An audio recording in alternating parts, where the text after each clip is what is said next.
महाराज जी, आप दोनों का एक जैसा ही प्रश्न था। महाराज जी, ये जैसे आप कहते हैं कि बच्चों में सुधार होना चाहिए, माता पिता सही आचरण होना चाहिए, ये कह रहे हैं, कुमार जी कह रहे हैं कि मेरे माता जी का किसी से संबंध है और पिताजी का किसी और से संबंध है, जिसके कारण आपस में उनकी लड़ाई होती रहती है और इस पे हमारे पे बहुत असर पड़ता है। वैसे ही जी कह रही हैं कि माता पिता के जब आचरण गलत हो तो घर पे बच्चों के बहुत असर पड़ता बहुत है। महाराज बड़ी जी, समस्या है, बहुत बड़ी समस्या है।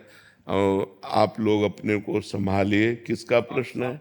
हाँ, आप लोग अपने को संभालिए। बहुत कलयुग का विचित्र समय हो रहा है। अब इस पर हम क्या बोल सकते हैं? जहाँ चरित्र ही दूषित हो रहे हैं। माता पिता बच्चों के चरित्र का निर्माण करने वाले गुरु हैं। मातृ देवो भव, पितृ देवो भव। और जब माता पिता ही आचरणहीन हो रहे हैं, अब कलिकाल का ये मलिन व्यवहार है। हमें लगता है बच्चों को अपने जीवन को संभालना चाहिए, ऐसे माता पिता से दूरी बना लेनी चाहिए। अब वो घर में है तो क्या किया जा सकता है, लेकिन अपने को सुरक्षित रखना चाहिए। ज्यादा विरोध करने पर हिंसा के खेल होने लगते हैं।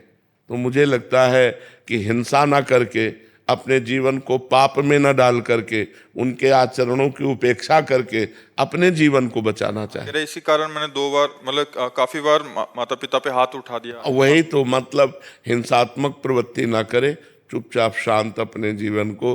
तो अब जब जैसे बच्चे सयाने हैं और देख रहे हैं कि माँ गंदे आचरण कर रही है, तो फिर असहनीय हो जाता है। पर हमें उन बच्चों से प्रार्थना करनी है कि ऐसा करने से आप जेल के अधिकारी होंगे, आप जेल में जा कर के कष्ट भोगेंगे। तो आप ऐसा क्यों करें? आप ऐसे माता पिता का मन से त्याग कर दें। और अगर सयाने हैं तो बाहर जाकर कमाइए, खाइए, अपनी जिंदगी जीजिए। ऐसे माता पिता के संग से दूर हटिए। जहाँ तुम्हारे अंदर क्रोध आता है, तुम्हारे अंदर हिंसा की भावना आती है, उसको त्याग कर दो, नहीं तो तुम्हारा जीवन बर्बाद हो जाएगा। मान लो तुमने माँ को मार दिया या पिता को मार दिया, तो जेल तुम्हें होगी, जेल के भागी बनोगे। तो फायदा क्या हुआ? पूरा जीवन जेल भोगो। वो अपने आचरण जो कर रहे हैं करने दो, तुम अपने जीवन को संभालो, पढ़ो लिखो, मेहनत करो, नौकरी पेशा करो। अब ऐसे माता पिता से उदासीन हो जाओ जो ऐसे गंदे आचरण करने वाले हैं, क्योंकि समय बहुत गलत चल रहा है। अब जैसे 50-60 वर्ष की आयु होने के बाद सबको चाहिए कि ब्रह्मचर्य से रहे और भजन करे। अब जब 50-50 वर्ष के लोग गंदे आचरणों में जा रहे हैं तो कितनी बुद्धि भ्रष्ट हो गई है।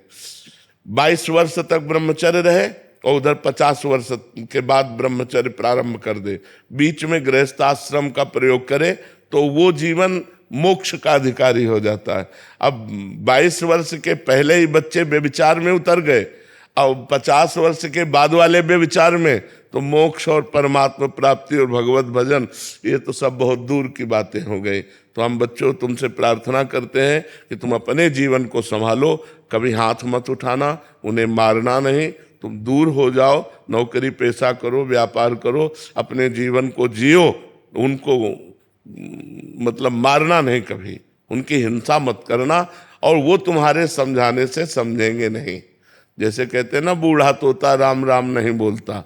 तो ऐसे ये जो लोग हैं, ये लोग सुधरने वाले नहीं हैं, क्योंकि तुम्हारे जैसे बेटे हो गए और फिर वो गंदे आचरण कर रहे हैं, वो सुधरने वाले नहीं हैं, ये सब नरक जाएंगे। इसलिए अपने को दूरी बना के रखो और भजन करो।